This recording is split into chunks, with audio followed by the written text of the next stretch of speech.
Good morning students. आज हम पढ़ेंगे आपका reagent employed as fixatives, simple fixatives.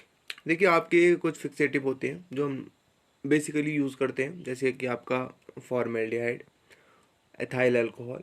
इनका हम क्या करते हैं, आपका यूज़ करते हैं और इन्हीं के थ्रू हम क्या करते हैं, आपका फिक्स करते हैं अपने बायोप्सीज के टिश्यूज़ को या फिर आपके जो ऑटोप्सी के टिश्यू होते हैं। आप यहाँ से स्टार्ट करते हो, आपका फॉर्मेल्डिहाइड से स्टार्ट करते हैं। आपका देखिए फॉर्मेल्डिहाइड का जो फॉर्मूला होता है वो HCHO होता है, और इसका जब हम इसको fixative as a fixative use करते हैं तो हम इसको वाटर में डिसॉल्व करते हैं 40% और 37% वाटर के साथ इसको डिसॉल्व करते हैं, और तब जाके आपका इसका सॉल्यूशन बनता है और उसको हम फॉर्मेलिन बोलते हैं। तो चलिए स्टार्ट करते हैं। आपका formaldehyde is a gas but it is soluble in water to extent of 37 to 40% water by vapor. This solution of formaldehyde in water is called formalin or full strength formalin. इसको आपका full strength formalin इसलिए बोलते हैं क्योंकि जो आपका 40% dilution होता है फॉर्मेल्डिहाइड का, ये आपका क्या होता है, रियल फॉर्मेलिन होता है। इसी को रियल फॉर्मेलिन माना जाता है 40% डाइल्यूशन का। उसके बाद हम इसको क्या करते हैं, और डाइल्यूट कर देते हैं जब एज अ फिक्सेटिव इसको यूज़ करते हैं। यानी कि जैसे हमने क्या फॉर्मेलिन, अब हमने क्या किया, फॉर्मेलिन लिया और उसको डाइल्यूट किया, यानी कि उसको उसमें भी हमने कुछ वाटर को क्या किया, ऐड किया, तो वो क्या हो जाता है आपका, हम उस फॉर्म में उसको फिक्सेटिव में यूज़ करते हैं।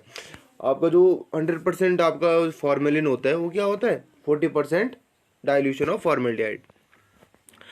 Formalin is one of the commonly used fixative in all laboratories since it is cheap, penetrates rapidly and does not over harden the tissue. आपका क्या होता है, बहुत सस्ता होता है और आपकी टिश्यू को हार्डन क्या नहीं करता है, हार्ड नहीं करता है। ठीक है, आपकी टिश्यू की जो नॉर्मल प्रॉपर्टी है उसी को बनाए रखता है। It preserve the protein by forming cross linkage with them and the tissue component. देखिए आपके प्रोटीन्स को क्या करता है, प्रिजर्व करता है, उन दोनों जो प्रोटीन्स होते हैं उनके बीच में क्या करता है, क्रॉस लिंकिंग करता है, यानी कि प्रोटीन्स को क्या कर देता है, बाइंड कर देता है। ठीक है, और उनको वर्क नहीं करने देता है। जो कि प्रोटीन्स का वर्क होता है वो क्या कर देती है, एक दूसरे के साथ लिंक होती हैं और रप्चर कर देती हैं सेल्स को, या फिर सेल में जो डिनेचुरेशन हो जाता है वो उन्हीं की वजह से होता है। लेकिन ये क्या करते हैं, सारे प्रोटीन्स को क्या कर देता है, अपने होल्ड कर देता है, ताकि जो जितनी प्रोटीन्स है वो क्या ना कर पाए, रिएक्शन न दे पाए, और उनको क्या कर देता है, प्रिजर्व कर देता है। उसके बाद देखिए इट डिनेचर्स द प्रोटीन। ठीक है, आपका कुछ प्रोटीन्स को क्या कर देता है, डिनेचर भी कर देता है, यानी कि जो उनका नेचर था, जो उनका वर्क था, उनको क्या कर दिया, डिनेचर कर दिया। उसके बाद देखिए glycogen is partially preserved, hence formalin is not a fixative choice for carbohydrates. देखिए आपकी सेल के अंदर का जो ग्लाइकोजन होता है उसको ये प्रिजर्व नहीं करता है। यानी कि आपका जो अगर हम कभी इस टाइप का किसी कोई टिश्यू है जहाँ पे ग्लाइकोजन की जो आपके जो टिश्यूज होते हैं उनको हम क्या नहीं करते हैं, आपका जो आपके ग्लाइकोजन रिच टिश्यूज होते हैं उनमें हम आपका फॉर्मेलिन का यूज नहीं करते। उसके बाद देखिए some enzymes can be demonstrated in formalin fixed tissue. ये आपका क्या होता है, आपका कुछ एंजाइम डेमोन्स्ट्रेट करता है, जैसे जो एंजाइम्स ये क्या कर देता है, प्रिजर्व कर देता है। ठीक है, बहुत सारे एंजाइम्स होते हैं आपकी सेल्स के अंदर जो मोस्टली बायोकेमिकल रिएक्शंस में यूज होते हैं, तो उनको क्या करता है, प्रिजर्व कर देता है। उनको क्या कर देता है, जब जैसे हम आपकी सेल को ऑटोप्सी किया या फिर आपने बायोप्सी की तो वो सेल के अंदर थे और उसको क्या करते हैं, एकदम फिक्स कर दे। वो जो एंजाइम्स थे वो क्या क्या नहीं कर पाए, रिएक्शन नहीं दे पाए, या फिर आपका जो जिस वर्क के लिए वो रिलीज हुए थे वो काम नहीं कर पाए, तो उनको क्या कर देता है, उसी स्टेट में क्या कर देता है, फिक्स कर देता है। तो आपका यहाँ पे उनका भी क्या करते हैं, डेमोन्स्ट्रेट कर सकते हैं आपकी इस सेल में आपका कौन सा एंजाइम सीक्रेट हो रखा है। ये मोस्टली हम क्या करते हैं, जो आपका ये एंजाइम क्या हो रखा है, प्रिजर्व हो रखा है, फिक्स हो रखा है, इसका यूज होता है ट्यूमर सेल्स के लिए। ठीक है, क्योंकि बहुत बार क्या होता है, आपकी जो ट्यूमर सेल्स में क्या होता है, डिफरेंट डिफरेंट टाइप के एंजाइम सीक्रेट होते हैं, तो वहाँ पे इसका पता चल जाता है कि आपका कोई अलग टाइप का अगर एंजाइम डेमोन्स्ट्रेट हो रहा है, दैट मीन्स आपका सेल के अंदर किसी टाइप का क्या हो रखा है, चेंजेस आ रखे हैं, या फिर आपका ट्यूमर फॉर्म हो रखा है। उसके बाद देखिए it neither preserve nor destroys fat. Complex liquid are fixed but has no effect on neutral fat. After formalin fixation, fat may be demonstrated in frozen section. Pure formalin is not satisfactory fixative as it over harden the tissue. देख लीजिए आपका ये fat को क्या नहीं करता है, ना तो प्रिजर्व करता है, यानी कि जो फैट का फॉर्म होगी, ठीक है, उसको क्या है, फैट की किसी फॉर्म को क्या नहीं करता है, प्रिजर्व नहीं करता है, उसके होने उसमें जो होने वाले चेंजेस हैं उसको नहीं रोकेगा। यानी कि प्रिजर्व करने का मतलब जो उसमें चेंजेस होने वो होंगे ही होंगे, इस पे फॉर्मेलिन का कोई इफेक्ट नहीं पड़ेगा फैट पे, और ना ये फैट को डिस्ट्रॉय करता है, यानी कि उसके लिए ना तो किसी टाइप का हार्मफुल इफेक्ट देगा। कॉम्प्लेक्स लिक्विड्स होते हैं जैसे फ्लूइड्स हो गए, ठीक है, उनमें से क्या करते हैं, कुछ को आपका कुछ पे इफेक्ट डालता है, लेकिन जो आपका न्यूट्रल फैट है उस पर इफेक्ट नहीं डालेगा। आफ्टर फॉर्मेलिन फिक्सेशन फैट में भी डेमोन्स्ट्रेटेड इन फ्रोजन सेक्शन। ठीक है, आपका फ्रोजन सेक्शन में क्या हो जाता है, आपका फैट आपको अलग दिखाई देगी। ठीक है, इसलिए आपका ये क्या होगा, आपको जो फैट होगी, इसीलिए आपका क्या फैट को किसी टाइप का क्या नहीं करता, अफेक्ट नहीं करता। Pure formalin is not satisfactory fixative as it over harden the tissue. ठीक है, और जो आपका प्योर यानी कि 40% dilution of formaldehyde in water, तो जो आपका ये आप यूज़ करोगे प्योर फॉर्मेलिन यानी कि 40% ऑफ फॉर्मेल्डिहाइड, तो वो क्या होता है, काफ़ी प्योर होता है, और जब हम उसमें क्या करते हैं, किसी भी टाइप का सॉफ्ट टिश्यू डालते हैं तो वो क्या होता है, हार्ड हो जाता है। तो आपका यहाँ पे हम क्या नहीं करते, उसका 100% फॉर्मेलिन का यूज़ भी नहीं करते। बहुत बार क्या हो जाता है, हम उसको न्यूट्रलाइज भी करते हैं, आपके फॉर्मेलिन को आगे बताऊंगा मैं कि हम उसको न्यूट्रलाइज कैसे करते हैं। तो फॉर्मेलिन को जो न्यूट्रलाइज किया जाता है, तो उस टाइम अगर कंसनट्रेटेड फॉर्मेलिन भी लिया जाए तो क्या होता है, एक्सप्लोजन की चांसेस बनते हैं, क्या होता है, आग लगने के चांसेस हो जाते हैं। तो इसलिए हम क्या नहीं लेते, 100% प्योर फॉर्मेलिन नहीं लेते। अब देख लीजिएगा, 10% डाइल्यूशन इन वाटर टैप और डिस्टिल्ड इज सेटिस्फैक्ट्री। ठीक है, आपका 10% डाइल्यूशन आपको देना ही पड़ेगा, यानी कि जो आपका प्योर फॉर्मेलिन है उसमें आपको 10% वाटर डालना पड़ेगा। यानी कि अगर आपका 90 ml आपका क्या है, फॉर्मेलिन है, तो आपको 10 ml उसमें वाटर ऐड करना पड़ेगा, तब जाके आपका जो 100% में आएगा उसका रेशियो आएगा, तो क्या 10/90 आएगा। तो ये आपको क्या करना पड़ेगा, आपको उसको ये करना पड़ेगा, डाइल्यूट करना पड़ेगा। विदाउट डाइल्यूशन क्या होता है, थोड़े आपको क्या होते हैं उसमें हार्डन हो जाता है टिश्यू, जो आपका टिश्यू आप बायोप्सी करके उसमें फिक्स करोगे, उसमें थोड़ा हार्डनेस आ जाएगी, तो थोड़े चेंजेस आने के चांसेस होते हैं। Since it oxidize to formic acid, it kept standing for long periods, so it should be neutralized by phosphates or calcium carbonate, otherwise it tends to form artifact, a brown pigment in tissue। अब देखिए इसका मतलब क्या है, देखिए आपका ये क्या होता है, ऑक्सीजन से रिएक्ट कर जाता है, जो आपका फॉर्मेलिन होता है ऑक्सीजन से रिएक्ट कर जाता है, और किस में चेंज हो जाता है, आपका फॉर्मिक एसिड में चेंज हो जाता है। अब फॉर्मिक एसिड में चेंज हो गया तो हमारा काम तो क्या हो जाएगा, खराब हो जाएगा। हमें तो क्या चाहिए था, फॉर्मेलिन चाहिए था, वो किस में कन्वर्ट हो गया, फॉर्मिक एसिड में। इसलिए हम उसको क्या करते हैं, बैलेंस बना के रखते हैं, उसको खुद भी फिक्स करके रखना पड़ता है। यानी कि आपका फॉर्मेलिन भी अपनी खुद की प्रॉपर्टी में क्या ना करे, चेंज ना करे। ठीक है, वो एसिड नहीं बना दे, एल्डिहाइड है, एल्डिहाइड ही रहे। ठीक है, तो हम उसको एल्डिहाइड ही रखने के लिए या फॉर्मेलिन ही बनाए रखने के लिए हम क्या करते हैं, उसमें फॉस्फेट्स और कैल्शियम कार्बोनेट डाल देते हैं। जिस वजह से वो क्या हो जाता है, न्यूट्रल हो जाता है, जो उसका पीएच होता है वो क्या हो जाता है, 7 पे आ जाता है, न्यूट्रल हो जाता है, वो किसी टाइप की रिएक्शन नहीं देता है किसके साथ, ऑक्सीजन के साथ, क्योंकि हमारे बहुत सारे केमिकल्स क्या होते हैं, ऑक्सीजन के साथ डायरेक्ट रिएक्शन देते हैं और आपका क्या कर देते हैं, आपका कन्वर्ट हो जाते हैं, ऑक्सीडाइज हो जाते हैं। तो ये क्या आपका ऑक्सीडाइज होकर क्या कर देते हैं, फॉर्मिक एसिड बना देते हैं। और उसके बाद क्या हो जाता है, जब ये फॉर्मिक एसिड बनाता है, सॉरी फॉर्मिक एसिड नहीं, आपका जब इसमें फॉस्फेट और कैल्शियम कार्बोनेट डालते हैं तो ये कलर भी देते हैं, ब्राउन कलर। ठीक है, तो वो ब्राउन कलर को भी हम क्या करते हैं, बाद में रिमूव कर सकते हैं। ठीक है, लेकिन ये न्यूट्रलाइजेशन के लिए इंपॉर्टेंट है, वरना आपका फॉर्मेलिन क्या हो जाएगा, फॉर्मिक एसिड में कन्वर्ट हो जाएगा, तो हम उसका क्या नहीं कर पाएंगे, जो उसकी प्रॉपर्टीज हैं वो सारी क्या हो जाएंगी, खत्म हो जाएंगी। To remove this pigment, picric alcohol और सैचुरेटेड एल्कोहलिक सोडियम हाइड्रोक्साइड, यानी कि आपका alcoholic NaOH may be used. Concentrated formalin should never be neutralized as there is a great danger of explosion. मैंने आपको अभी बताया था कि आपकी जो क्या होता है, फॉर्मेलिन होता है, हम उसे एक प्योर फॉर्म में नहीं लेते और कंसनट्रेटेड फॉर्म में भी नहीं लेते। जैसे हम क्या करेंगे, उसको न्यूट्रलाइज करने की कोशिश करते हैं, उसमें क्या होता है, एक्सप्लोजन होने के चांसेस बन जाते हैं, यानी कि उसमें आग लग जाने के चांसेस होते हैं, ब्लास्ट हो सकता है। ठीक है, तो इसीलिए हम क्या नहीं करते हैं, उसको उस टाइप से यूज़ नहीं करते। उसको क्या करना पड़ता है, हमें डाइल्यूट करना पड़ता है। 10% वाटर उसके लिए सेटिस्फैक्ट्री है, वो आपके लिए मैंडेटरी है कि आपको 10% वाटर आपको प्योर फॉर्मेलिन में ऐड करना है, तब जाके आपको क्या बनेगा, जो सॉल्यूशन बनेगा वो आपका जो फॉर्मेलिन है वो एज अ फिक्सेटिव आप यूज़ कर सकते हो। अनअदरवाइज उसमें एक्सप्लोजन के चांसेस बनते हैं जब आप उसमें क्या डालोगे, कैल्शियम कार्बोनेट या फिर आपके फॉस्फेट्स डालोगे। The commercial formalin becomes cloudy on standing, especially when stored in cool places due to formation of precipitate of para formaldehyde which can be filtered। अब देखिए आपका यहाँ पे क्या है, कॉमर्शियली क्या होता है, जब आप कूल और कोल्ड प्लेसेस पे उसको रखते हो तो उसमें क्या होता है, प्रेसिपिटेशन हो जाता है, यानी कि वो अंदर ही आपकी जो उसके जो क्या होते हैं मॉलिक्यूल्स होते हैं आपस में आकर प्रेसिपिटेट बना देते हैं, जिस वजह से एक धुआं धुआं टाइप का, धुंध टाइप का उसके अंदर क्या होता है, बननी स्टार्ट हो जाती है। और उसको आपका जो प्रेसिपिटेट होता है वो होता है आपका वो होता है आपका पैरा फॉर्मेल्डिहाइड। पैरा फॉर्मेल्डिहाइड का जो क्या होता है प्रेसिपिटेट बनता है वो।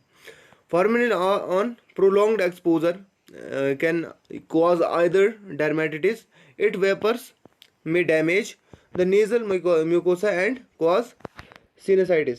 देखिए अब इसमें क्या है आपका, जब हम इसको क्या करते हैं लॉन्ग टाइम तक आपका छोड़ देते हैं, इसको ये नहीं करते हैं, आपका फिक्स नहीं करते हैं आपका क्या, इसीलिए हम क्या करते हैं फॉर्मेल्डिहाइड अपने पास प्रिजर्व रखते हैं। आपको फॉर्मेलिन बना के क्या नहीं करते, प्रिजर्व नहीं रखते हैं, ठीक है, क्योंकि उसको प्रिजर्व रखना और काफ़ी हार्मफुल हो जाता है हमारे लिए, क्योंकि जब क्या होता था वो न्यूट्रलाइज हमने कर दिया, ठीक है, उसके बाद भी वो क्या करता है थोड़ा बहुत ऑक्सीजन से रिएक्शन करता है और क्या बनाता है आपका वेपर बनाता है, यानी गैसेस बनाता है कुछ, जो हमारे लिए क्या होती है, हमारी स्किन के लिए ख़राब होती है, डर्मेटिटिस हो सकता है, ठीक है, और साथ में आपका क्या क्या करते हैं, आपका म्यूकोसा जो नेजल म्यूकोसा होती है उसको डैमेज करता है, और साथ में आपका सीनासाइटिस भी क्या होता है, आपके नाक के अंदर की जो स्किन होती है उसको क्या करते हैं, इन्फेक्ट करता है, या फिर आपकी स्किन के जो सेल्स होती है उनको डिस्ट्रॉय करने का काम करता है। तो ये चीज़ें आपको यहाँ पे ध्यान रखनी है कि अगर आप फॉर्मेलिन का यूज़ कर रहे हो तो आपको क्या करना है, उसको ज़्यादा हैवी अमाउंट में नहीं बनाना है, ठीक है। डाइल्यूशन मैंने आपको कल बताया था कि जिस चीज़ का भी हम क्या करते हैं यूज़, जिस चीज़ जो भी हमारे पास क्या है बायोप्सी है उसका जो साइज़ होगा उसका 90-80% आपका क्या करना है, फॉर्मेलिन बनाना है, उससे उतना ज़्यादा बनाना है, मतलब 90-80%। तो उससे क्या होगा, आपका जो बायोप्सी का जो ये है, आपका जो ऑर्गन आपने लिया है, ठीक है, जो आपने टिश्यू लिया है उसको आप क्या कर सकते हो, उसमें डिप कर सकते हो। तो आपको उसको इतना ज़्यादा अमाउंट भी नहीं बनाना है कि आपको क्या करना पड़े, लैब में छोड़ना पड़े। अगर आप उसे लैब में छोड़ दोगे तो आपको कहीं ना कहीं क्या हो सकता है, उससे हार्मफुल इफेक्ट भी देखने को मिल सकते हैं। तो ये चीज़ें आपको यहाँ पे बतानी जरूरी थी, तो आप इन चीज़ों को नोट कर लीजिएगा। देख लीजिए एट रूम टेम्परेचर, अगर आप नॉर्मल फिक्सेशन दे रहे हो तो रूम टेम्परेचर के 12 घंटे में फिक्सेशन दे देता है। देखिए फिक्सेशन कैसे देना है आपका, जब टिश्यू डालोगे फॉर्मेलिन के अंदर तो वो क्या करेगा, पेनिट्रेट करेगा और सेल के अंदर के जितने भी आपके एंजाइम्स हैं और आपके प्रोटीन्स हैं उनको फिक्स करने में क्या एक टाइम लेते हो। तो ये आपका 12 आवर्स अगर रूम टेम्परेचर पे कर रहे हैं। फॉर स्मॉल बायोप्सीज, बहुत छोटे छोटे आपकी क्या बायोप्सीज हैं, जो टिश्यूज हैं वो बहुत छोटे हैं, तो उसके लिए क्या करते हैं, जल्दी आपका क्या हो जाता है, ये पेनिट्रेट कर देता है, तो 4 to 6 आवर्स। और आपका 65 degree centigrade fixation occurs in, अगर आपने टेम्परेचर इंक्रीज कर दिया तो 2 घंटे के अंदर ही आपका ये क्या कर देता है, फिक्स कर देते हैं। ये कुछ कंडीशन में क्या कर देते हैं, हम इंक्यूबेटर के अंदर डाल देते हैं, टेम्परेचर फिक्स कर देते हैं, और आपका टेम्परेचर जब इंक्रीज हो जाता है तो ये आपका जल्दी फिक्स हो जाता है। अब है आपका alcohol, ethyl alcohol. Ethyl alcohol का फॉर्मूला आपको पता होगा, C2H5OH। देखिए absolute alcohol alone has very little place in routine fixation for histopathology. आपका रूटीन फिक्सेशन के लिए बहुत यूज होता है आपका। It acts as a reducing agent, become oxidize to acetaldehyde and then to acetic acid. देख लीजिए आपका क्या हो जाता है, जब ऑक्सीडाइज होता है यानी कि ऑक्सीजन के साथ रिएक्शन करता है तो आपका एसिटाल्डिहाइड बनाता है, और उसके बाद आपका उससे भी कन्वर्ट हो गए, उससे भी क्या होगा, ऑक्सीडाइज होकर आपका क्या बना देता है, एसिटिक एसिड बना देता है। फॉर्मूलाज देख लीजिएगा आप इनके, ठीक है। उसके बाद it is slow to penetrate, hardens and shrinks the tissue. आपको क्या कर देता है, स्लो पेनिट्रेट करता है, हार्ड करता है और आपका श्रिंक कर देता है टिश्यू को। Alcohol penetrates rapidly in presence of other fixative, hence in combination example carotenoid fixatives is used to increase the speed of tissue processing। ठीक है, आपका कैरोनीज फिक्सेटिव का हम यूज़ करते हैं ताकि इसकी जो स्पीड है वो क्या हो पाए, इंक्रीज हो पाए। Ethanol preserve some protein in relatively undenatured state so that it can be use for immunofluorescence और some histochemical method to detect certain enzymes. अब देख लीजिए आपका यहाँ पे क्या रोल है। यहाँ पे देखिए आपका जो कुछ एंजाइम्स होते हैं उनको क्या नहीं करता है, डिनेचर स्टेट में क्या करता है, डिनेचर स्टेट यानी कि डिनेचुरेट नहीं करता है। उनका जो वर्क था उनको, उनके वर्क को क्या नहीं करता है, रोकता नहीं, या फिर जो उनका साइज था, जो उनका शेप था, उनकी फिजियोलॉजी थी, वर्क करने का एक वे था, उसको किसी टाइप का अफेक्ट नहीं करता है जो प्रोटीन्स होती हैं।